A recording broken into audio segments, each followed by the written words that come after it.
நிறைய பேர் அந்த ஸ்ப்ரேவையும் யூஸ் பண்ணுறாங்க சார், நேச்சுரல் ஸ்ப்ரேவையும். அது சரியானதா? தேவையில்லாமல் மருந்து எடுத்தால் பிரச்சனை இல்லை. கொரட்டை வந்து அப்போ க்யூரபிள் தானா சார்? கொரட்டையே வந்து சர்ஜரி பண்ணுற அளவு வந்து ஒரு ஸ்லோவாக மெட்டபாலிசம் மாதிரி போய் சுகர், பிபி, லாங் டேர்மில் இதில் வந்து heart attack, stroke, kidney problem வாய்ப்பு 30% வரும். ஏபிபி நாடின் தமிழ் வணக்கம். இன்றைய சிறப்பு விருந்தினர் இஎன்டி ஸ்பெஷலிஸ்ட் டாக்டர் ஷியாம் அவர்கள். வணக்கம் சார். வணக்கம். எப்படி இருக்கீங்க? நல்லா இருக்கேன். இந்த டிசம்பர் மாதம் வந்துட்டாலே சளி, காய்ச்சல், இருமல், த்ரோட் இரிட்டேஷன் அப்படின்னு ஆஃபீஸ் வரவங்க ஃபுல்லாக கர்ச்சீஃபோட தான் வராங்க. எல்லாருமே அந்த இஎன்டி டாக்டரை நோக்கி படையெடுக்கக்கூடிய ஒரு காலகட்டம். அப்படின்றப்ப நார்மலாக எப்படி சார் நம்மளை தற்காத்துக்கிறதுக்கு இதில் வந்து ஃபஸ்ட்டு நம்ம பழக்க வழக்கங்கள், கையை சுத்தமாக வச்சுக்கிறது, கையை ஃப்ரீக்வெண்ட்டாக வாஷ் பண்ணுறது நம்பர் 1. அண்ட் இப்போது கிளாஸஸோ இல்லை ட்ரிங்க்ஸோ ஏதாவது ஷேர் பண்ணுறது, இல்லை சாப்பாடு விஷயத்தை ஷேர் பண்ணுறது சம்டைம்ஸ். ஏன்னா பர்சனல் ஹைஜீன், சுகாதாரம், எல்லோரும் அதை பார்த்துக்கணும் முதல்ல நம்பர் 1. நம்பர் 2, இப்போ வந்து காத்தோட்டமாக இல்லை ஃப்ரெஷ்ஷாக இருக்கணும். அது சிட்டிஸில் ரொம்ப கஷ்டம். ஸோ அதை பற்றி நம்ம பேச முடியாது. மெயினாக வந்து இம்யூனைசேஷன்லாம் அந்த ஏஜுக்கு ஏற்ற மாதிரி, இல்லை இப்போது சில்ட்ரனில் வந்து பீடியாட்ரிஷியன் இல்லை குழந்தை டாக்டர்லாம் சொல்லுவாங்க எப்போ என்ன தடுப்பூசி போடணும்னு. அதை அந்த மாதிரி கரெக்டாக போட்டுட்டு வருது. இப்போது மெடிக்கல் ப்ராப்ளம்ஸ் இருக்குது பெரியவங்களில். ரெஸ்பிரேட் இப்போது ஆஸ்மா இல்லை கிட்னி ப்ராப்ளம், லிவர் ப்ராப்ளம் இல்லை சீரியஸாக ஹார்ட் ப்ராப்ளம்லாம் இருந்திருக்கு அப்படின்னா அவங்களுக்கு இந்த மாதிரி தடுப்பூசிலாம் போடுறது நல்லது. சிட்டிஸில் நம்ம என்ன பார்க்குறோன்னா முக்கால்வாசி பேருக்கு விட்டமின் டி குறைவு இருக்கும், விட்டமின் குறைவு இருக்கலாம். ஸோ அதனால கூட இந்த மாதிரி பிரச்சனைலாம் வரதுக்கு வாய்ப்பு இருக்குது. ஸோ அட்லீஸ்ட் ஜெனரல் டாக்டரை பார்த்து இதெல்லாம் டெஸ்ட் பண்ணி கரெக்டாக அதை வந்து அதுக்கான சப்ளிமெண்ட்டோ இல்லை கரெக்ஷன் என்ன பண்ணணுமோ அது பண்ணணும். இப்போ ரெய்னி சீசனில் இந்த மாதிரி வந்து ஒரு த்ரோட் இன்ஃபெக்ஷன் வருது, த்ரோட் பெயின் வருது அப்படின்றது ஒரு நார்மலான ஒரு விஷயம். பட் சிலருக்கு வந்து அந்த ப்ரொலாங்டு பீரியடாகவே எப்போதுமே அந்த த்ரோட் இன்ஃபெக்ஷன் வருது, அந்த த்ரோட்டில் வந்து ஒரு பெயின் இருந்துக்கிட்டே இருக்கிறது அப்படின்றது எப்படி சார்? அது எதனால் அது மாதிரி ஆகுது? காமனாக 2 விஷயம் இருக்குது. ஒன்று கிரானிக் டான்சிலைட்டிஸ்னு சொல்லுவோம். அடிக்கடி த்ரோட் இன்ஃபெக்ஷன், டான்சில் இன்ஃபெக்ஷன் வருது. இதில் வந்து பல காரணங்கள் உண்டு. By growth and development, by exposure to வேறு பாக்டீரியா, வைரஸஸ், அவங்களோட டான்சில், அவங்களோட இம்யூன் சிஸ்டம் வந்து கொஞ்சம் திசை திரும்பிடும். அதனால் அவங்களுக்கு வந்து இன்னும் ரியாக்ஷன் ஜாஸ்தி இருக்கும், இல்லை வந்து அவங்க இம்யூனிட்டி அந்த அளவுக்கு நல்லா இருக்காது. அதனால் திருப்பி இன்ஃபெக்ஷன் வரும். இம்யூனிட்டி பற்றி நீங்கள் சொன்னதுனால கேட்குறேன். இப்போ இம்யூனிட்டி வந்து இப்போ ஒன்ஸ் நமக்கு ஒரு தொற்று வந்துருச்சு அப்படின்னா அது சரியானவுடனே நம்ம உடம்புல வந்து இம்யூனிட்டி பவர் டெவலப் ஆகிருக்கும், அடுத்த சில காலத்துக்கு வராது அப்படின்றது தான் ஜென்ரலாக இருக்கிற பர்செப்ஷன். அப்படின்றப்ப மந்த் ஆன் மந்த் அது கம்பேக் கொடுக்குது அப்படின்னா அது இதில் வந்து இப்போது வைரஸ் கிருமி எடுத்திங்கன்னா அதில் பல கிருமி இருக்கும், அதில் பல சப்டைப்ஸ் இருக்கும். ஸோ அதுவும் வந்து பழைக்கணுங்கிறதுக்காக தன்னோட மூஞ்சி கொஞ்சமாக மாற்றிட்டே வரும். ஒரு வாட்டியும் புதுசாக ஒரு வேஷம் போட்டு வரும். நமக்கு இருக்கிற எக்ஸ்பீரியன்ஸ் வந்து அது முன்னாடி இருந்த மூஞ்சி. ஸோ அதுவும் ஒரு ஃபேஸ் மாற்றிட்டு வரும்போது நம்ம திருப்பி அனுபவிக்கணும் அதை. இப்போ சளி பிடிக்கிறது, இந்த மூக்கு அடைக்கிறது அப்படின்றதுலாம் வந்து காமனாக இருக்கிற ஒரு விஷயம். அப்படின்றப்ப வெறும் சுடுதண்ணி மட்டும் குடிச்சிட்டு அதை பார்த்துக்கிறது சரியா, இல்லை இதை எந்த அளவு சீரியஸாக நம்ம எடுத்துக்கணும்? இதுக்கு மருத்துவர்கிட்ட போக வேணாம் அப்படின்ற நிறைய கன்செப்ஷன் இருக்குது. நம்மளே ஒரு டேப்லெட் போட்டுக்கலாம், ஸ்டெப் செல்ஸ் போட்டுக்கலாம் அப்படின்ற மாதிரி பாதி பேர் வந்து அதை வந்து ரொம்ப சீரியஸாக எடுத்துக்க மாட்டாங்க. அப்படின்றப்ப எந்த ஸ்டேஜில் அதை வந்து நம்ம சீரியஸாக எடுத்துக்க ஆரம்பிக்கணும்? நம்பர் 1, ரொம்ப ஏஜ் ரொம்ப குறைவாக இருக்கிறது, இல்லை ரொம்ப ஜாஸ்தி இருக்கிறது, extremes of age, medical problems கூட இருக்கிறது, இம்யூனிட்டி அதனால அஃபெக்ட் ஆகும், இல்லை ஏதாவது சீரியஸ் ஆப்ரேஷன்லாம் பண்ணியிருக்காங்க, இல்லை அவங்களுக்கு வேறு அலர்ஜிஸ் இருக்குது, அதாவது சில பேருக்கு ரொம்ப சிவியர் அலர்ஜிலாம் வரும்.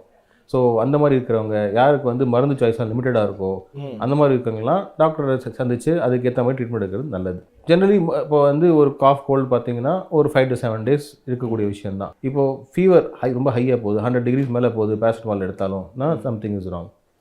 ஓகே, இல்லை பேஷண்ட்டுக்கு ஃபங்க்ஷனல் ப்ராப்ளம்ஸ் வருது, சாப்பிட முடியல, முழுங்க முடியல, இல்லை மூச்சு கஷ்டமாக இருக்குது, ரொம்ப ஸ்லீப் டிஸ்டர்ப் ஆகுது. So they have other complication தான் வருது, நல்ல நெறி கட்டிட்டு வேறு பிரச்சனைகள் வருதுன்னா then definitely there is a warning sign. ஒரு காஃப் அண்ட் கோல்டு வந்து சைனஸ் ப்ராப்ளமாவோ இல்லை சைனோசிட்டிஸாவோ அது எந்த இடத்துல மாறுது? சைனஸ் ப்ராப்ளம் ஒரு சைனசைட்டிஸுங்கிறது சாதாரணமாக சைனஸ்னால் என்ன? சைனஸுங்கிறது நம்ம மண்டை ஓட்டில் ஃபேஸில் இருக்க எலும்பில் இருக்கிற ஸ்பேஸ், அதுக்குள்ளே நம்ம வாயில் இருக்கிற லைனிங் மாதிரி ஒரு லைனிங் உண்டு. ஸோ அதுலேயும் செக்ரிஷன் வரும், வாயில் எச்ச சுரக்கிற மாதிரி அதுலேயும் ஒரு சுரக்கும். அது வெளில வரத்துக்கு இது வந்து ஒரு பாக்ஸ் மாதிரி, அந்த பாக்ஸை வெளில வரத்துக்கு ஒரு வழி உண்டு. இப்போது சளி ஜலதோஷம் வரும்போது அதோட மவுத் வாய் வந்து வீங்கி அடைச்சிக்கும். ஆனால் உள்ள சளி கட்டிக்கும். ம். ஸோ இது வந்து இப்போது சப்போஸ் இப்போ தான் உங்களுக்கு இன்ஃபெக்ஷன் வந்திருக்கு, இந்த வாரம் தான் வந்திருக்கு, அதுக்கப்புறம் இந்த மாதிரி சைனஸ் சளி கட்டிக்கிச்சு, அதனால் ஹெடேக் எந்த சைனஸ் எஃபெக்ட் ஆகுதோ அந்த இடத்துல வலி வரலாம். ஸோ இதை வந்து அக்யூட் சைனசைட்டிஸ் சொல்லுவோம். அந்த மாதிரி இருந்ததுன்னா மோஸ்ட்லி அதுக்கு மெடிக்கல் ட்ரீட்மெண்ட் தான். நிறைய பேர் அந்த ஸ்ப்ரேவையும் யூஸ் பண்ணுறாங்க சார், நேச்சுரல் ஸ்ப்ரேவையும். அது சரியானதா? டிவியில் விளம்பரம் வருது, இல்லை வந்து உடனடி ரிலீவுக்கு இந்த ஸ்ப்ரேவை யூஸ். பட் அது வந்து நாங்கள் ரெக்கமெண்ட் பண்ணுறது அந்த மாதிரி. ஏன்னா நீ மருந்து மெடிக்கல் சூப்பர்விஷன் இல்லாமல் யூஸ் பண்ணால் it can land in problems. இந்த ஸ்ப்ரே இப்போ வந்து உங்களுக்கு மூக்கடைப்புக்காக வர ஸ்ப்ரே அட்வர்டைஸ்மெண்ட்லாம் வருது. அது தொடர்ந்து யூஸ் பண்ணும்போது நல்ல ஃபீலிங் இருக்கும், மூச்சு நல்லா வரவே ஃபீலிங் இருக்கும். ஆனால் தொடர்ந்து யூஸ் பண்ணால் அதோட எஃபெக்ட் குறைஞ்சி போய் மூக்கடைப்பு ஒன்று ரிவர்ஸாக ஜாஸ்தியாக ஆரம்பிக்கும். அது வந்து ரைனைட்டிஸ் மெடிக்கமெண்டோஸ்னு சொல்லுவோம், மருந்துனால வர மூக்கு பிரச்சனை. ஸோ அது அறியாமல் அதிக மருந்து எடுத்துக்கிட்டாலே பிரச்சனை ஆகும். ஆமாம், தேவையில்லாமல் மருந்து எடுத்தால் பிரச்சனை தான். ஸோ உடம்பு நல்லா இருக்குன்னு கம்ஃபர்டபுளாக மருந்து யூஸ் பண்ணுவாங்க. But then they get caught இந்த மாதிரி இதில் ஒரு செல்ஃப் ஒரு ஸ்பைரலில் மாட்டிப்பாங்க. அதில் அண்ட் அதை கொரட்டை விடுறது அப்படின்றது ரொம்ப ஒரு பிரச்சனை. நம்மளோட தூக்கத்தையும் பாதிச்சிரும், நம்ம பக்கத்தில் உள்ளவங்க தூக்கத்தையும் பாதிச்சிரும். அண்ட் இந்த குளிர்காலத்தில் வந்து நார்மல் டேஸோட அந்த கொரட்டையோட வீரியம் வந்து ரொம்ப அதிகமாக இருக்கும். Definitely yes. இன்னைக்கு தேதியில் பார்த்தீங்கன்னா சர்வே எடுத்திங்கன்னா எஸ்பெஷலி அடல்ட் பாப்புலேஷனில் ஆல்மோஸ்ட் 60-70% பீப்புளுக்கு கொரட்டை இருக்க வாய்ப்பு. Me also sir. Yes yes, it's very very very common. அதில் கொரட்டைக்கு இப்போ ஏஜ் குரூப் வைஸ் பார்த்தீங்கன்னா சில்ட்ரனில் வந்து மோஸ்ட் ஆஃப் டைம் இந்த டான்சில் அதோட கசின் பிரதர் ஒன்று அரினாய்டு மூக்கு பின்னாடி இருக்கும். இது ரெண்டும் சைஸில் பெருசாக இருக்கிறதுனால மூச்சு பாதை பிளாக் ஆகும், அதனாலேயே கொரட்டை வரும், ஸ்லீப் டிஸ்டர்ப் ஆகும். ஸோ சில்ட்ரன் பெரியவங்களில் வந்து பகலில் தூக்கம் வரும். சில்ட்ரன் அந்த மாதிரி இல்லாமல் அவங்க அட்டென்ஷன் ஸ்பேன் குறைஞ்சி போயிடும். சில பசங்க இரிட்டபிள் ஆகிடுவாங்க, அவங்க அட்டென்ஷன் ஃபோக்கஸ் பண்ண முடியாது, ஒரு இடத்துல சிரமமாக உட்கார மாட்டாங்க, சம்டைம்ஸ் பெட் வெட்டிங் இருக்கும், தூக்கத்தில் பல்லு கடிப்பாங்க, சில்ட்ரன் இந்த மாதிரி சிம்டம்ஸ்லாம் இருக்கும். ஸோ அதனால் அதை வந்து ஸ்லீப் ஆப்னியான்னு சொல்லுவோம். ஸ்லீப் டிஸ்டர்ப் ஆகுது. இல்லை அடல்ட்ஸில் நிறைய பேருக்கு சின்ன வயசு அடினா டான்சில் இருந்திருக்கலாம். அதுக்கு ஆப்ரேஷன் பண்ணுறதுக்கு இது விருப்பம் இல்லாமல் அப்படியே விட்டுட்டு ஏர்வே அவங்க மூச்சு பாதையோட அமைப்பு அதுக்கு ஏற்ற மாதிரி மாறிடும். ஸோ அடல்ட்ஸில் வந்து மோஸ்ட் ஆஃப் டைம் எக்ஸஸ் வெயிட்னால பிரச்சனை வரும். ஒன்று. ரெண்டாவது ஸ்லீப் பேட்டர்ன் சரியில்லை, நேரத்துக்கு டே அண்ட் நைட் சைக்கிள் சரியில்லாமல் ஏறுமாறா தூங்குறது. கொரட்டை வந்து அப்போ க்யூரபிள் தானா சார்? கொரட்டை க்யூரபிள். ஃபர்ஸ்ட் அதுக்கு மெடிக்கல் காசஸ்லாம் சில இது இருக்குது. தைராய்டு ப்ராப்ளம் இருக்கலாம் சில பேருக்கு, விட்டமின் டி குறைவு, மற்றபடி அயன் கம்மியாக இருக்கிறது, அதனால ஃபட்டிக் டயர்ட்னஸ் இருக்கும். இந்த மாதிரி நிறைய விஷயங்கள் இருக்குது. சில பேருக்கு வந்து மூக்கில் வந்து மூக்கு தண்டு வளைவு ஓவராக இருக்கும், நார்மல் சைஸில் பெருசாக இருக்கும். அலர்ஜி கண்ட்ரோல் இல்லாமல் இருக்கிறதுனால வந்து உள்ள எக்ஸ்ட்ராஸ் தான் வளரும், பாலிப்புன்னு சொல்லுவோம். ஸோ அந்த மாதிரி பிரச்சனைகள் இருந்தால் அதை முதல்ல ட்ரீட் பண்ணுவோம். இல்லை கொரட்டையில் அடல்ட்ஸில் வந்து 3 இடத்துல பிரச்சனை இருக்கலாம். ஒன்று ஃபஸ்ட்டு மூக்கு, ரெண்டாவது உள்நாக்கு டான்சில் அந்த லெவல், மூணாவது டங்கோட பேக் சைடு. ஜென்ரல் பிரின்சிபல் இதில் என்னென்னா ஃபஸ்ட்டு நேசல் ப்ரீதிங் கொண்டு வரணும். சில பேருக்கு வந்து எனக்கு சீக்கிரமாக தீர்வு வரும்னு கேட்பாங்க. அப்போ we do multi level surgery. ஆப்ஷன்லாம் வந்து சம்டைம் பேஷண்ட் 2 ஆப்ஷன் கொடுப்போம் நாங்கள். ஒரு லெவல் சீக்வன்ஷியலாக பண்ணலாம், இல்லாட்டி மல்டி லெவலாகவும் பண்ணிக்கலாம். இதில் வந்து 60-70% 2 லெவல் வில் பி இன்வால்வ். கொரட்டையே வந்து சர்ஜரி பண்ணுற அளவு வந்து ஒரு இதில் கொரட்டைங்கிறது வந்து பேசிக்கலி நம்ம மூச்சு பாதையில் எங்கேயோ குறுகல் வரதுனால விசில் மாதிரி சவுண்டு வருது. நம்ம தூக்கத்தில் 4 கட்டம் உண்டு. சிம்பிளாக சொன்னால் இப்போ நம்ம பைக்கில் 4 கியர் இருக்கா, அந்த மாதிரி நம்ம தூக்கத்தில் 4 கட்டம் உண்டு. ஸோ நீங்கள் 4th கியரில் ஓட்டினா உங்களுக்கு வண்டி மைலேஜ் வருது. அதே மாதிரி தூக்கத்தில் 4வது கட்டத்தில் நம்ம பிரெயின் வந்து 1.5 hours தூங்கினா தான் பிரெயின் ஃபுல்லாக ஃப்ரெஷ் ஆகும். ஸோ இதில் வந்து ஸ்லோவாக மெட்டபாலிசம் மாதிரி போய் சுகர், பிபி, லாங் டேர்மில் இதில் வந்து heart attack, stroke, kidney problem வாய்ப்பு 30% ஏறும். அதை தவிர அசிடிட்டி, மைக்ரெயின் இந்த பிரச்சனைலாம் வரும். So this is called sleep apnea. கொரட்டைங்கிறது ஒரு சைடு வெறும் சவுண்டு மட்டும். அதுக்கு அடுத்த கட்டம் அது வெளியில தெரியுற எஃபெக்ட், உள்ளார தெரியுற எஃபெக்ட் இன்னும் நிறைய. ஆமாம், இன்னும் நிறையா இருக்குது. இல்லை அடுத்த கட்டம் வந்து நம்ம உடம்பு என்ன பண்ணுவோம், அந்த பிளாக்கேஜுக்கு மேலே எஃபர்ட் போட்டு மூச்சு எடுப்போம், அதனால ஸ்லீப் கெட்டு போகும். அது வந்து அப்பர் ரெசிஸ்டன்ஸ் சிண்ட்ரோம்னு சொல்லுவோம். ப்ரீதிங் மெயின்டைன் ஆகிடும், பட் ஸ்லீப் பேட்டர்ன் கெட்டு போயிடும். அடுத்த கட்டம் ப்ரீதிங்கும் குறைஞ்சி அஃபெக்ட் ஆகுது, ஸ்லீப் ஆப்னியா. அதில் மைல்ட், மாடரேட், சிவியர்னு கேட்டகரி உண்டு. இதுக்கு வந்து நாங்கள் ஸ்லீப் ஸ்டடின்னு ஒரு டெஸ்ட் எடுப்போம், நைட்டு தூங்கும்போது எடுக்கிற டெஸ்ட் இது. அந்த டெஸ்ட்டில் வந்து ஒரு பேராமீட்டர் இருக்குது, AHI. எவ்ரி 1 hour வந்து எத்தனை வாட்டி மூச்சு குறைவு வருது அப்படின்னு.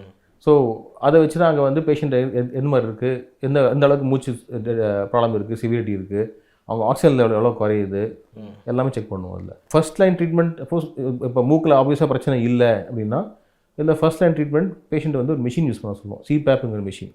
வேறு எந்த பிரச்சனையுமே இல்லை, ஒபிசிட்டி இல்லை, மற்ற எல்லா மெடிக்கல் பேரண்ட்ஸும் ஓகே இருக்குது, மூக்குலேயும் ப்ராப்ளம் இல்லைன்னா ஃபர்ஸ்ட் லைன் அவங்க ஸ்லீப் ஹைஜீனை சரி பண்ணிவிட்டு CPAPங்கிற மிஷின் ஒன்று யூஸ் பண்ண சொல்லுவோம். சிம்பிளாக சொன்னால் ஒரு டைட் ஃபிட்டிங் மாஸ்க் ஒன்று இருக்கும், அது டியூப்பில் மிஷினில் கனெக்ட் ஆகும். மிஷின் வந்து அவங்க மூச்சை வந்து மானிட்டர் பண்ணிகிட்டே இருக்கும்.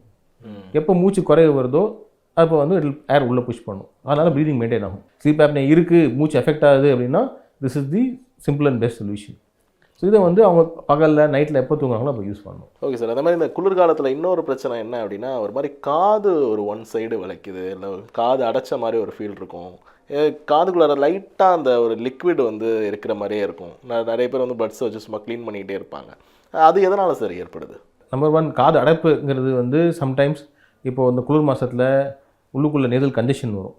ஏன்னா வெளியில் வெதர் கோல்டாக இருக்கிறதுனால இப்போ நம்ம தண்ணி சரியாக குடிக்கல, நம்ம மூக்கு வந்து ஒரு ரேடியேட்டர் மாதிரி. ஸோ நம்ம நுரையீரலுக்கு போகிற காற்றை வந்து அது வந்து சூடாக்கி அதை நல்லா ஹியூமிடிஃபை பண்ணி தான் லங்ஸ்க்கு அனுப்பணும். ஸோ அது எப்படி அந்த வேலை எப்படி பண்ணுதுன்னா, உள்ளுக்குள்ளே சதை இருக்கும் சைடில், அது சைஸில் பெருசாகி சின்னதாகும். அதுதான் ரேடியேட்டர் காயில் உள்ளுக்குள்ளே.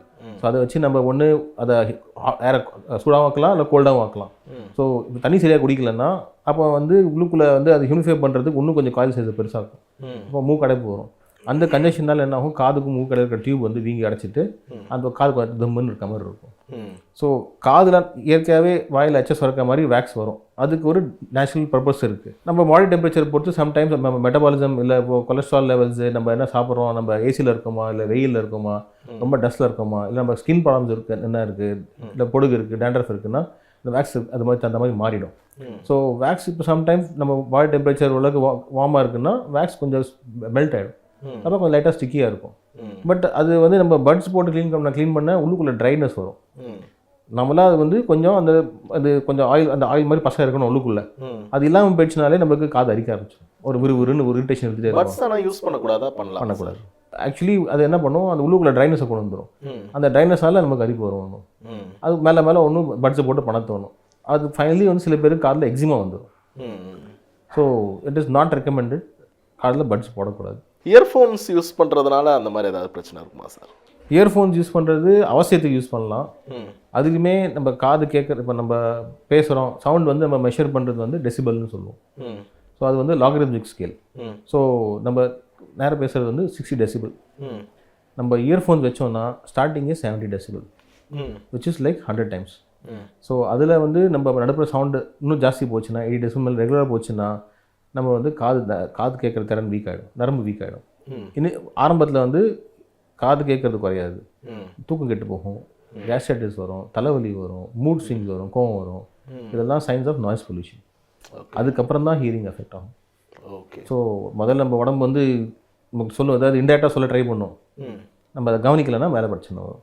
எப்போ சார் நம்ம வந்து இஎன்டி ஸ்பெஷலிஸ்ட்டை தேடி போகணும்? அதாவது எனக்கு வந்து அந்த காது லைட்டாக கேட்குறதுல ஒரு பிரச்சனை இருக்கிற மாதிரி இருக்குது, இல்லை வந்து மற்றவங்க கூப்பிட்றப்ப நான் டக்குன்னு கவனிக்க மாட்டேறேன், இல்லை ஏதோ வந்து எனக்கு சரியாக அவங்க சொல்கிறது வந்து ஃபஸ்ட் இன்ஸ்டன்ஸ்லேயே கம்யூனிகேஷன் வந்து சரியாக எனக்கு புரிய மாட்டேங்குதுன்னா எந்த ஸ்டேஜில் நான் அதை எப்படி டிடெக்ட் பண்ணணும், எந்த ஹியரிங் லாஸ் இருக்கா இல்லையா அப்படின்னு எப்படி கண்டுபிடிச்சு நான் எப்போ வந்து இஎன்டி ஸ்பெஷலிஸ்ட்டை போகிறது கரெக்டாக இருக்கும்? ஃபர்ஸ்ட் அண்ட் ஃபார்மோஸ்ட் நீங்கள் சொன்ன மாதிரி யாராவது பேசும்போது சோஷியல் சுச்சுவேஷன்ஸில் இப்போ நீங்கள் குரூப்பில் பேசுகிறீங்க, மற்றவங்களுக்குலாம் கேட்குது புரியுது, உங்களுக்கு புரியல. ஸ்கூலில் பசங்க போகிறாங்க, டீச்சர் வந்து இவன் கவனிக்க மாட்டேங்கிறான்பாங்க. ஸோ ரெண்டாவது அது பெரியவங்களில் அதே மாதிரி வந்து 2 வாட்டி சொல்ல வேண்டியிருக்கு, 3 வாட்டி சொல்ல வேண்டியிருக்கு அப்படின்னா தென் ஹியரிங் லாஸ் இருக்கிறதுக்கு நிறையா வாய்ப்பு இருக்குது. ஒவ்வொரு ஏஜ் குரூப்லேயும் அவங்களுக்கு இருக்க ஹெல்த் ப்ராப்ளம்ஸ் அந்த மாதிரி தான் பிரச்சனை வரும். இப்போது சில்ட்ரனில் காமனாக பார்த்தீங்கன்னா ஸ்கூல் கோயிங் பசங்களை பார்த்தீங்கன்னா இந்த மாதிரி அடிக்கடி சளி ஜுரம்லாம் வரப்போ ஜவு உள்பக்கம் ஃப்ளூயிட் ஃபார்ம் ஆகும். சாதாரணமாக அதை சீதளம்னு சொல்லுவோம். ஒரு தடவை அது ஃபார்ம் ஆச்சுன்னா 3 வீக்ஸ் ஆகும் ஃபுல்லி கிளியர் ஆகிறதுக்கு. அப் டு 3 மந்த்ஸ் கூட ஆகலாம். பட் இப்போ அந்த குழந்தைக்கு திருப்பி வருதுன்னா அது அப்படியே தேங்கி வரும் உள்ளுக்குள்ளே. அப்போ என்ன ஆகும், ஜவு பின்னாடி நார்மலாக காற்று இருக்க வேண்டியது, அந்த இடத்துல ஃப்ளூயிட் வந்துடும். அதனால் இயர் ட்ரம் வேலை செய்யாது. வேலை செய்யணும்னா காது கேட்குறது குறைஞ்சி போயிடும். ஸோ இப்போ வந்து கொஞ்சம் கத்தி பேசினா கேட்கும். ஸோ குழந்தை கிளாஸில் உட்காந்துட்டு முடிச்சுட்டு இருக்கும், டீச்சர் கத்தினா உடனே ரெஸ்பாண்ட் பண்ணும், அதனால் கவனிக்க மாட்டேங்கிறான். ஸோ கான்சன்ட்ரேஷன் இல்லைம்பாங்க. ஆக்சுவலி சைல்டுக்கு என்ன பிரச்சனை, அவனுக்கு ஒரு மைல்டு ஹியரிங் லாஸ் இருக்குது இந்த காதில் சீதான் இருக்கிறதுனால. ஸோ இது வந்து ரொம்ப under diagnose and under treated also நம்ம கண்ட்ரியில். ஸோ இதுக்கு ஃபர்ஸ்ட் அண்ட் ஃபார்மோஸ்ட் இந்த மாதிரி இன்னெட்டிவாக இருந்தால் அடிக்கடி சளி ஜுரம் வர பசங்களாக இருந்தால் முதல்ல காது ஸ்க்ரீன் பண்ணணும். நம்பர் 1. இதோட யங்கர் சில்ட்ரன் சம்டைம்ஸ் இப்போ குழந்தை பிறந்திருக்கு, ஒரு 6 மாதம் ஆயிடுச்சு, நம்ம வந்து சவுண்டு போட்டால் அது ரெஸ்பான்ஸே இல்லை அது அப்படின்னா அப்போ கேர்ஃபுல்லாக இருக்கணும். இன்றைக்கி தேதியில் வந்து குழந்தை பிறக்கும் போதே ஹாஸ்பிட்டலில் what is recommended is new born hearing screening test எடுப்போம். பிறக்கும் போதே ஹியரிங் ஸ்க்ரீனிங் பண்ண சொல்லி, அப்படி அதில் ஏதாவது பிரச்சனை இருந்தால் அதுக்கேற்ற மாதிரி மேலே வந்து டாக்டர் அட்வைஸ் பண்ணுவாங்க என்ன பண்ணணும்னு. இப்போ குழந்தைக்கு சவுண்டுக்கு ரெஸ்பான்ஸ் இல்லைன்னா யூ ஹேவ் டு ரியலி அதுக்கு முதல்ல போய் செக் பண்ணணும். அதுக்கும் ரிஸ்க் ஃபேக்டர்ஸ் இப்போது நியூ பார்ன் வந்து இப்போது ப்ரீமெச்சுவர் சைல்டு இருக்குது, இல்லை ஃபேமிலியில் யாருக்காவது ஹியரிங் லாஸ் இருக்குது ஆல்ரெடி பிறவிலேருந்தே, இல்லை வந்து வேறு யாருக்காவது ரொம்ப யங் ஏஜ்லேயே ஹியரிங் லாஸ் இருக்குன்னா ரிஸ்க் ஃபேக்டர்ஸ் எதாவது இருந்ததுன்னா அப்போ இன்னும் சீக்கிரம் டெஸ்ட் பண்ணணும். அதுக்கு மிடில் ஏஜில் யூஸ்வலி வந்து காதில் மோஸ்ட் காமன் ரீசன் வந்து ஒன்று காதில் அழுக்கு இருக்கலாம், வேக்ஸ் இருக்கலாம், அது நிறையா சேர்ந்து போய் அதனால் காது அடைக்கலாம். சம்டைம்ஸ் இது மாதிரி கோல்டு ரொம்ப ஜாஸ்தியாகி காது ஜவ்வில் ஓட்டம் வந்துடும், இல்லை இயரில் போனில் இன்ஃபெக்ஷன் செட் ஆகிடும். அந்த மாதிரி இருந்தால் அதனால ஹியரிங் லாஸ் வரும். ஸோ இப்போ வேக்ஸ்லாம் சிம்பிளாக மருந்து போட்டு க்ளீன் பண்ணிடலாம். ஜவ்வில் ஓட்டம் இருந்தால் ஒரு 12 வயசு மேலே ஆயிடுச்சுன்னா ஜெனரலி அதுக்கு ஆப்ரேஷன் பண்ணி ஜவ்வு செட் பண்ணிவிடுவோம் நாங்கள். இப்போ போனில் இன்ஃபெக்ஷன் தான் இன்னும் கொஞ்சம் பெரிய ஆப்ரேஷன் பண்ண வேண்டியிருக்கும். அந்த கெட்டு போன எலும்பெல்லாம் எடுத்துகிட்டு அதுக்கேற்ற மாதிரி ஆப்ரேஷன் பண்ண வேண்டியிருக்கும். ஓல்டு ஏஜில் சாதாரணமாக பார்த்தீங்கன்னா அவங்களுக்கு மற்ற மெடிக்கல் ப்ராப்ளம்ஸ் இருக்கும், அதனாலே வந்து கொஞ்சம் நர்வ் வீக்னஸ் வரதுக்கு வாய்ப்பு இருக்குது. நர்வ் வீக்னஸ் ஓரளவுக்கு மேலே போச்சுன்னா அவங்களுக்கு வந்து ஹியரிங் அதனால டவுன் ஆகும். அப்போ அவங்களுக்கு ஒன்று தில் ஃபேஸ் ஐசோலேஷன், சோஷியலாக வீட்டில் வந்து யாரும் அவங்க சரி பேச்சு கொடுக்க மாட்டாங்க, அதனால் கொஞ்சம் டிப்ரெஷன் வரும். இன்றைக்கி தெரியல நாங்கள் என்ன பார்க்குறோன்னா நியூரோ ஃபிசியாலஜி படி ஹியரிங் லாஸ் இருந்து அது சரியாக நம்ம அதுக்கான இது ட்ரீட்மெண்ட் பண்ணலை அப்படின்னா பிரெயினோட ஃபங்க்ஷனும் குறையுது, அதனால் டிமென்ஷியா மூளையோட ஃபங்க்ஷனே குறைஞ்சி போயிடும். ஸோ அதனால் ஓல்ட் ஏஜில் வந்து டிமென்ஷியா ப்ரிவென்ட் பண்ணுறதுக்காவது ஹியரிங் லாஸை நம்ம வந்து அதுக்கேற்ற மாதிரி சரி என்ன ட்ரீட்மெண்ட் பண்ணணும் அதுக்கு பண்ணணும். ஓகே, ஸோ இதில் மோஸ்ட் காமன்லி இப்போ வந்து நர்வ் வீக்னஸ் இருக்குது, எல்லா ஏஜ் குரூப்லையும் நர்வ் வீக்னஸ் இருக்குது அப்படின்னா ஹியரிங் எய்ட் கொடுப்போம். ஹியரிங் எய்ட் வந்து ஒரு பர்டிகுலர் லெவல் வரைக்கும் வேலை செய்யும். நர்வ் வீக்னஸ் ரொம்ப ஜாஸ்தி இருக்குது, ஹியரிங் எய்ட் லெவலுக்கு மேலே இருக்குது அப்படின்னா அப்போது இன்னைக்கு தெரியல வந்து நாங்கள் புதுசாக ஆப்ரேஷன் பண்ணி ஒரு புது விதமான ட்ரீட்மெண்ட் ஒன்று பண்ணுறோம். அது வந்து காக்லியர் இம்ப்ளான்ட்னு சொல்லுவோம். Cochlear implant. ஸோ காக்லியர் இம்ப்ளான்ட்டுங்கிறது ஒரு பயோமெடிக்கல் டிவைஸ். சிம்பிளாக சொன்னால் என்ன பண்ணுவோம், அது சவுண்டு எப்படி கேட்குறோம், நம்ம சவுண்ட் நம்ம காது ஜவுக்கு போகுது, உள்ளுக்குள்ளே ஜவு பண்ணி 3 சின்ன பொடி எலும்பு இருக்கும், அது வந்து அதை ஆம்ப்ளிஃபை பண்ணுது, உள்ளுக்குள்ளே இன்னர் இயரில் கொடுக்குது. இன்னர் இயருங்கிறது அதில் உள்ள ஃப்ளூயிட் இருக்கும், அந்த பக்கம் இன்னொரு பக்கம் வந்து நர்வ் எண்டிங் இருக்கும். அந்த ஃப்ளூயிடில் வர அலை வச்சு அது சவுண்டை வந்து எலக்ட்ரிக்கல் கரண்ட்டாக மாற்றி நரம்பு கொடுக்குது. இப்போ அந்த டிரான்ஸ்ஃபார்மர் வீக் ஆயிடுச்சுன்னா அதுதான் நர்வ் வீக்னஸ் சாதாரணமாக சொல்கிறது. ஸோ அதுக்கு பதிலாக இந்த காக்லியர் இம்ப்ளான்ட்டை யூஸ் பண்ணுவோம். ஸோ இதை வந்து ஹியரிங் எய்டோட அது எந்த அளவு சார் எஃபெக்டிவாக இருக்கும்? சரியான பேஷண்ட்டுக்கு பண்ணால் it's very effective. So it's life, அது வந்து லைஃபே மாற்றக்கூடிய ஒரு டிவைஸ். அது சரியான பேஷண்ட்னா எல்லா பேஷண்ட்டுக்கும் அதை பண்ண முடியும்? எல்லாருக்கும் கிடையாது. யாரெல்லாம் காக்லியர் இம்ப்ளான்ட் பண்ண முடியும்? ஃபஸ்ட்டு அதுக்கான கேண்டிடேசி க்ரைட்டீரியா தனியாக இருக்குது. எவ்வளோ நர்வ் வீக்னஸ் இருக்குது, அவங்களுக்கு ஹியரிங் எய்ட் வேலை செய்யுதா வேலை செய்யலையா, அதை தவிர அவங்களுக்கு உள்ளுக்குள்ளே வந்து காதோட அமைப்பே சரியாமல் இல்லாமல் இருக்கலாம், பிறவிலேயே டிஃபெக்டிவாக இருக்கலாம், அவங்களுக்கு இம்ப்ளான்ட் சரியாக போட்டால் வேலை செய்யுமா செய்யாதா, இல்லை பிரெயினில் ஏதாவது டேமேஜ் இருக்கா, அதெல்லாம் நிறையா அதுக்கு முன்னாடி நிறையா செக் பண்ணுவோம். நாங்கள் செக் பண்ணிட்டு ஸ்கேன்லாம் சிடி ஸ்கேன் எம்ஆர்ஐ ஸ்கேன்லாம் எடுப்போம். எடுத்து எல்லாம் செக் பண்ணிவிட்டு மற்ற ஸ்பெஷலிஸ்ட்டை அனுப்பிச்சு எல்லாம் வேறு எதுவும் பிரச்சனை இல்லையே போட்டால் வேலை செய்யும் கன்ஃபார்ம் பண்ணிட்டு தான் அந்த ஆப்ரேஷன் பண்ணுவோம்.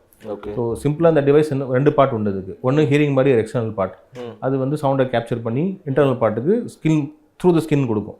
இன்டர்னல் பார்ட்டை ஆப்ரேஷன் பண்ணி நாங்கள் உள்ளே வச்சுருவோம். அதில் வந்து ஒரு எலக்ட்ரோடுன்னு சொல்லுவோம். எலக்ட்ரோடுனா ஒரு வயர் மாதிரி. இன்னர் இயரில் வந்து நம்ம ஒரு நத்த மாதிரி ஒரு பார்ட் இருக்குது, அதை வந்து காக்லியான்னு சொல்லுவோம். அதுதான் அதுக்குள்ளே சின்ன ஓட்டை போட்டு அது வழியாக அந்த எலக்ட்ரோடு உள்ளே வச்சுருவோம். எலக்ட்ரோடு உள்ள இப்போ என்ன அந்த அதான் டிரான்ஸ்ஃபார்மர். ஸோ இப்போ அந்த டிரான்ஸ்ஃபார்மர் வேலை செய்யலை, அதுக்கு அந்த பக்கம் வந்து நர்வ்ஸ் இருக்குது. ஸோ சிம்பிளாக சொன்னால் இப்போ அந்த ஹியரிங் நர்வோட இதில் மெயின் பியூட்டியே என்னென்னா, நேச்சரோட பியூட்டி என்னென்னா, இதில் ஹியரிங் நர்வ் வந்து இப்போ நீங்கள் வந்து ஒரு கீபோர்டு எடுத்துக்கோங்க, அது ஒரு ரெண்டு அப்படியே சுட்டிட்டு அப்படி இருக்கும், ஒரு ஸ்பைரல் மாதிரி இருக்கும் அது. ஆமாம். ஸோ அந்த மாதிரி தான் உள்ளுக்குள்ளே நர்வ் இருக்குது. ஸோ அதை யூஸ் பண்ணி இந்த எலக்ட்ரோட உள்ளே போடுறோம் நாங்கள். ஸோ அந்த டிஃப்ரெண்ட் பாயிண்ட்ஸ் அதை வந்து ஸ்டிமுலேட் பண்ணணும். இப்போ அந்த கீபோர்டை வாசிக்கிற மாதிரி நம்ம கை வச்சு. ஸோ அதை வச்சு இந்த இன்ஃபர்மேஷன் வெளியில் இருக்க ஹியரிங் இந்த சவுண்ட் இன்ஃபர்மேஷன் வந்து அந்த ப்ராசஸர் வந்து உள்ளே கொடுக்கும் இம்ப்ளான்ட்டுக்கு. Implant will stimulate the nerve directly. Okay. So இப்போது சில குழந்தைங்க பிறவிலேயே டெஃபாக இருக்கும். அந்த மாதிரி குழந்தைங்களுக்கு நாங்கள் இந்த 6 மாதம் இல்லை சீக்கிரமே கூட பண்ணுறோம். சம்டைம்ஸ் ஆப்ரேஷன் பண்ணி இந்த மாதிரி டிவைஸ் வைக்கும்போது அவங்களோட ஹியரிங் அண்ட் ஸ்பீச் டெவலப்மெண்ட்டு சரியான பசங்களுக்கு பண்ணும்போது ஆல்மோஸ்ட் நார்மல் ட்ராக் வந்துடும். ஆனால் இது நீட் 2 வருஷம் ட்ரைனிங் தேவைப்படும் அதுக்கு பசங்களுக்கு. அதே மாதிரி அடல்ட்ஸ்லேயும் சில பேருக்கு வந்து சம்டைம்ஸ் ஃபார் சம் ரீசன் இந்த மாதிரி சிவியர் ஹியரிங் லாஸ் வருது, மிஷின் யூஸ் பண்ண முடியல அப்படின்னா அவங்களுக்கு இது மாதிரி ஆப்ரேஷன் பண்ணலாம். அவங்களுக்கும் திடீர்னு it can change their life like this. இந்த காக்லியர் இம்ப்ளான்ட் வந்து இப்போ நார்மலான ஹியரிங் எய்ட் வச்சோம்னா வெளில வந்து ஒரு நம்ம இயர்ஃபோன் ப்ளூடூத் டிவைஸ் வச்சிருக்க மாதிரி இருக்கும். இது எப்படி சார் வெளியில் தெரியுமா? தெரியும். அதுக்கும் மாதிரி எக்ஸ்டர்னல் காம்பனன்ட் இருக்குன்னு சொன்னீங்களா, ரெண்டு உள்ள இன்டர்னல் காம்பனன்ட் ஆப்ரேஷன் பண்ணி உள்ளே வச்சு தைச்சிருவோம் அதை. ஓகே. அது வெளியில் ஒரு எக்ஸ்டர்னல் காம்பனன்ட் தனியாக மாதிரி கட்டி மாட்டுற மாதிரி ஒரு எக்ஸ்டர்னல் காம்பனன்ட் இருக்கும். இதுலேயும் அந்த மாதிரி சார்ஜ் போடணும் அந்த மாதிரி இருக்கு. பேட்டரி போட்டது சார்ஜ் பண்ணுறது உண்டு, அதுலேயும் உண்டு. இப்போ நார்மலாக ஒரு ஹியரிங் எய்டு அப்படின்றப்ப தான் நான் காதுக்கு கேட்காத அந்த குறைபாடு இருக்கிறவங்க எல்லாருமே அந்த ஹியரிங் எய்டு யூஸ் பண்ணுறது ஒரு காமனான விஷயம் ஆயிடுச்சு. இப்போ குறிப்பாக அந்த ஏஜ்டு இதில் பண்ணுறாங்க. பட் இந்த காக்லியர் இம்ப்ளான்ட்ன்றது இப்போ அந்த சர்ஜரின்றது எப்படி ஒரு மைனர் சர்ஜரியாக இருக்குமா, இல்லை அது ஒரு மேஜரான சர்ஜரியாக இருக்குமா, எப்படி சார் அது? இயரை பொறுத்த வரைக்கும் it's very high and surgery are specific, ரொம்ப மைக்ரோ சர்ஜரி இது. ஸோ இதுக்கு இல்லை இப்போ ஒரு ஏஜ்டு பர்சன்றப்ப பயப்படுவாங்கல்ல, நார்மலாகவே ஒரு சர்ஜரி இந்த வயசில் நம்ம பண்ணணுமா அப்படின்றப்ப ஏதாச்சும் ஏஜ் க்ரைட்டீரியா இருக்கா? இத்தனை இல்லை, ஏஜ் க்ரைட்டீரியா கிடையாது இதில். இதில் வந்து ஃபஸ்ட் நான் சொன்னேன் இல்லையா, அவங்களால அந்த டிவைஸ் யூஸ் பண்ணுறதுக்கு வேறு எதுவும் பிரச்சனை இல்லை, அவங்களுக்கு வந்து வேறு மெடிக்கல் ப்ராப்ளம்ஸ் ஒன்றும் காம்ப்ளிகேஷன்ஸ் வராது, வேறு மெடிக்கல் ப்ராப்ளம்ஸ் இல்லைங்கும்போது then you can go for this. எந்த அளவு சேஃபாக சார் இருக்குது? வேறு எதுவும் காம்ப்ளிகேஷன்ஸ் இல்லை அப்படின்ற அளவு நம்ம வந்து அதை நல்லா பண்ண ஆரம்பிச்சிட்டோமா? இங்கே எல்லா ப்ரோட்டோக்காலும் கரெக்டாக ஃபாலோ பண்ணால் it is actually very safe sir. Operation பண்ணுறதுக்கு முன்னாடி பேஷண்ட்டுக்கு வேக்சினேஷன்லாம் போட சொல்லுவோம், மற்ற மெடிக்கல் ப்ராப்ளம்ஸ் எதாவது இருந்தால் அதெல்லாம் கரெக்ட் பண்ணிவிட்டு அதுக்கப்புறம் தான் பண்ணுவோம். இப்போ எக்கனாமிக்கலாக எவ்வளோ சார், என்ன டிஃப்ரென்ஸ் சார் இருக்கும் இயரிங் ஹைடை வைக்கிறதுக்கும் இந்த காக்லியர் இம்ப்ளான்ட் பண்ணுறதுக்கும்? Cochlear implant definitely is more expensive, கட்டாயமாக எக்ஸ்பென்சிவ் தான். அதனால் யாருக்கு தேவையோ அவங்களுக்கு தான் பண்ணணும் அது. ஓகே. ஸோ இன்டிஸ்கிரிமினேட்டாக எல்லாருக்கும் பண்ண முடியாது. அதே மாதிரி இப்போ ஹியரிங் எய்ட் வேலை செய்யுது பேஷண்ட்டுக்கு வந்து அட்லீஸ்ட் மோர் தென் 60% அதில் வந்து அவங்களால புரிஞ்சிக்க முடியுதுன்னா அப்போ வந்து அதுக்கு அவங்களுக்கு காக்லியர் இம்ப்ளான்ட் யூஸ்வலி தேவைப்படாது. காக்லியர் இம்ப்ளான்ட்டை பொறுத்த வரைக்கும் இப்போது இந்த ஒரு 3-4 கம்பெனிஸ் அது அதில் வந்து பேசிக் மாடல்னு பார்த்தோன்னா 5 to 7 lakhs இருக்கும். ப்ளஸ் அது அவங்களே வந்து அதில் வந்து ஹை அண்ட் மாடல்ஸும் இருக்குது, அது வந்து கொஞ்சம் எக்ஸ்பென்சிவாக இருக்கும். Basic model around 5 to 7 lakhs கிட்ட வரும். டிஃப்ரெண்ட் கம்பெனிஸ் டிஃப்ரெண்ட் ப்ரைஸில் வரும். டெல்லி மாதிரியான மேஜர் சிட்டிஸ்லையும் பார்த்தோம் அப்படின்னா இன்றைக்கி இருக்கிற ஒரு மிகப்பெரிய ஒரு பிரச்சனை என்ன அப்படின்னா ஏர் பொல்யூஷன். கிட்டத்தட்ட இப்போ ஒரு கிரிக்கெட் மேட்சே வந்து ரொம்ப பொல்யூஷனாக இருக்கிறதுனால கேன்சல் ஆகிற சுச்சுவேஷனுக்கு போயிட்டுருக்கோம். அப்படின்றப்ப எப்படி சார் நம்ம டே டு டே போயிட்டு வெளில போய் தான் ஆகணும், வீட்டை விட்டு வேறு வழி இல்லை அப்படின்றப்ப எப்படி நம்மளை ப்ரிவென்ட் பண்ணிக்கிறது? ப்ரிவென்ஷன் இதில் வந்து அஃப்கோர்ஸ் கவர்மெண்ட் சைட்லேருந்து அவங்க பண்ண வேண்டியது இப்போ எரிவாயுவுக்கு பதிலாக மற்ற இது ஹைட்ரஜனோ இல்லை எலக்ட்ரிக்கோ ஏதோ அதான் பண்ண ட்ரை பண்ணுறாங்க. மக்கள் சைட்லேருந்து அவங்க பண்ணக்கூடியது first and foremost personal habits, அவங்க ஸ்மோக்கிங், டொபாக்கோ இந்த மாதிரி ஐட்டம்ஸ்லாம் அவாய்ட் பண்ணால் நல்லது. ஓகே. பட் வந்து இப்போ என்னால் வந்து ஸ்மோக் பண்ணாமல் இருக்க முடியாது அப்படின்னு சிலர் இருக்காங்க. இந்த ஒரு சின்ன பிரேக் கிடைச்சாலும் ஒரு டீ எப்படி ஒரு எனர்ஜி ட்ரிங்க் எப்படி குடிக்கிறாங்களோ அந்த மாதிரி ஸ்மோக் பண்ணுறவங்க, கீழே போயிட்டு எனக்கு ஸ்மோக் பண்ணால் தான் தாட் வரும் அப்படின்னு போகிறவங்களாம் இருக்காங்க. ஸ்ட்ரெஸ் பஸ்டராக ஸ்மோக் பண்ணணும் அப்படின்றதெல்லாம் இருக்கிறப்ப ஏதாச்சும் ஒரு அளவு இருக்கா? ஒரு நாளைக்கு நான் வந்து இத்தனை சிகரெட் குடித்தா பரவாயில்ல, அந்த டேஞ்சர் லெவலை நான் தாண்டலை அப்படின்னு ஏதோ ஒரு அளவு இருக்கா? டொபாக்கோ பொறுத்த வரைக்கும் அந்த மாதிரி ஒரு கட் ஆஃப் லெவலே கிடையாது உங்களுக்கு. ஏன்னா நம்ம உடம்புல வந்து அதுக்கான அது வந்து கியூமுலேட்டிவ் டேமேஜ், தட் இஸ் கொஞ்சம் கொஞ்சமாக சேர்ந்துட்டே போகும். ஸோ அது சேர இன்னும் டேமேஜ் ஜாஸ்தி ஆகிட்டே வரும். ஸோ அதை நிறுத்தினாலும் நீங்கள் நிறுத்துறீங்கன்னா கூட உடனே வெளில போகாது. நான் அதை விட்டுட்டேனே அது உடனே உங்களுக்கு விடாது. உடம்புல வந்து நம்ம மெயின் பிரச்சனை என்ன இல்லை, ஒன்று மோஸ்ட் டேஞ்சரஸ் காம்ப்ளிகேஷன் வந்து கேன்சர் வரக்கூடியது. சாதாரணமாக நம்ம ஹெட் அண்ட் நெக் கேன்சரை பார்த்தீங்கன்னா குறைஞ்சது ஒரு 5 ஜீன்ஸ் கேட்டு போனால் கேன்சர் வரும். சிகரெட் வந்து கொஞ்சம் சிகரெட்ஸோட சேஃபா சார்? அது சிகரெட்டுக்கு ஒரு மாற்றாக அதை வச்சுக்கலாமா? அதுக்கும் சில காம்ப்ளிகேஷன்ஸ் இருக்குது. வேப்பிங்க்கும் சில டைம் லங்லாம் அஃபெக்ட் ஆகும்.